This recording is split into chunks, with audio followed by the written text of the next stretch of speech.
دوستانو سلام د چيني ژبې لوست مو زه غوټۍ او زه جان روانزازی هر کړای کوو زه به لومړی تاسو ته د چین په اړه لنډ معلومات وړاندې کړم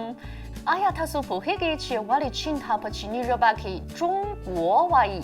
جونګو د لغت په توګه لومړی څو زره کلونه مخکې د شنګ په دوره کې یعنې کابو 3000 کاله مخکې رامنځته شوی دی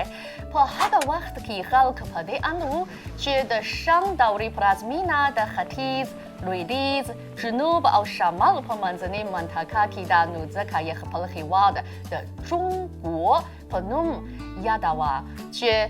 جون په چیني ژبه کې د منځنۍ او ګو د هېواد معنا لري له شلمې پېړۍ څخه جونګو د یو هېواد د رسمي نوم په توګه ټاکل شوی دی جونګو همدارنګه بله معنا خواښیا ده چې په چیني ژبه کې خوا د ښایسته معنا او سیا د سمسورتیا معنا لري رښتیا ده چې چین یو لوی او ښکلی هېواد دی او د جامو خوراکونو استوګنو او سفرونو په برخو کې خپلې ځانګړتیاوې لري اوس چین د خپلو دروازو په پرانیستلو سره د نړۍ په لوري ګامونه پورته کوي د ټولې نړۍ رنګارنګ کلتورونه په همدې ځای کې په ګډه ځارېږي مهربانه او میلمهپاله چینایان تاسو ته ښه لږ وایي او تود هرکلی مو کوي که وخت او فرصت لرئ نو خامخا چین ته سفر وکړئ د چیني ژبې په ننني لوست کې به پر بښنې غوښتل وغږیږو او په اړه به یې ځینې کلمې او جملې له کتونکو سره شریکې کړو سمه ده دوی بو چی په چیني ژبه کې د بښنې غوښتلو پر وخت ډېر کارول کیږي دوی بو چی د بښنه غواړم په معنا ده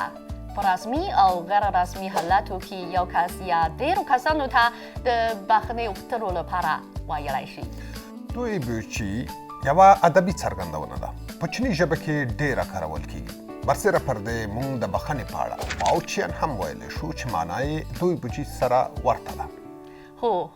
زازی صاحب آیا تاسو پوهیږئ چې که څوک راته دوی بوچي ووایي نو موږ باید د بښنې د منلو په هکله څنګه ځواب ورکړو البته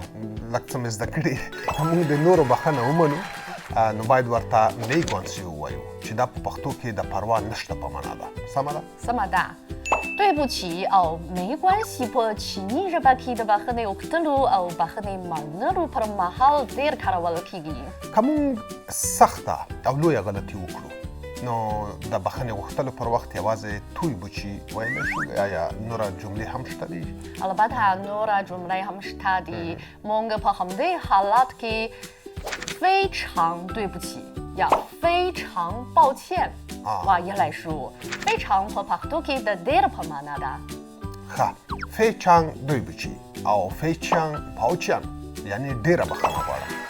برسېره پر دې په چیني ژبه کې د بښنې غوښتلو په هکله نورې جملې هم شته دي د بېلګې په توګه که موږ غلطي نه لرو یوازې په خپله وجه نورو کسانو ته تکلیف ورکړو او ستونزه ورته ورسوو نو بیا ورته 不好意思ویلی شو مثلا په لیفت کې د خلکو ګڼه ګوڼه ده موږ په بې احتیاطي له کوم کس سره څنګ تر څنګ ودرېږو نو باید 不好意思ورته ووایو یوه بله بېلګه که موږ د چکر وهلو پر مهال له نورو څخه وغواړو چې لاره راکړي نو بیا ورته 不好意思请让一下ویلی شو معنا یې دا ده چې بښنه غواړم مهرباني لاره راکړئ که موږ درس کار غونډې او ملاقات ته ناوخته راشو نو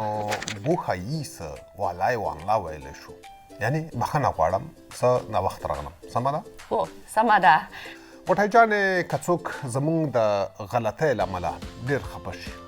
او پریشان شي نو بیا باید څنګه بښنه ورڅخه وغواړو موږ ورته 对不起都是我的错呀对不起都怪我ویلی شو معنا یې دا ده چې بښنه غواړم دا زما غلطي وه دغه دوه جملې هم د بښنې غوښتلو معنا او هم د خپلو غلطیو د سمولو معنا لري برسېره پر دې موږ ورته ویلی شو چې 对不起别生气了یعنې بښنه غواړم خفه نه شئ د بښنې غوښتلو پر وخت صادقانه او صمیمي رویه ډیره مهمه ده. موږ باید د دوی بوچي، باوچیان او بوخاویسه د ویلو پر وخت خپلې غلطۍ ته هم ځیر شو او باید خپلې تېروتنه ومنو او سمه یې کړو. هو سمه ده، زه هم په دې اند یم. نو